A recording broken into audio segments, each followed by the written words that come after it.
Big year para kay Rocco Nacino ang 2017, lalo't sisimulan na niyang ipatayo ang kanyang dream house. Preparation na rin kaya yan para mag-settle down ang aktor? Yan ang chika ni Lars Santiago.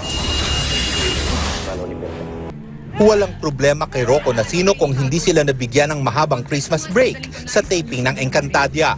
Isang araw matapos ang Pasko, balik na sila agad sa taping ng Telefantasia. Kasama po yun sa trabaho namin.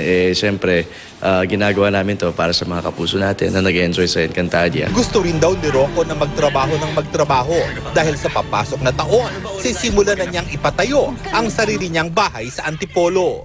Idinidesign na raw ng kanyang arkitekto ang bahay. Simpleng bahay lang. Ayoko ng malaking ano. Although yung lote, nakuha ko po ng malaki.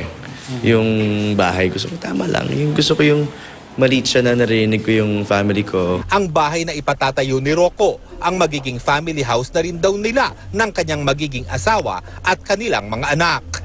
Ibig sabihin ba nito ay nagpaplano na siyang lumagay sa tahimik? Hindi ko po alam kung handa ako eh. But nire-ready ko lang yung sarili ko just in case mangyari yun. At least may bahay na. Ang mga tagahanga ni Rocco, tulad ng Rockefellas, magkakaroon ng pagkakataong makasama ang kanilang idolo sa New Year's Eve dahil kinumpirma ng aktor na kasama siya sa lipad sa 2017. Ang New Year's Countdown ng GMA sa MOA Grounds. Sa countdown, yun pa rin, trabaho pa rin, tradition ko every year.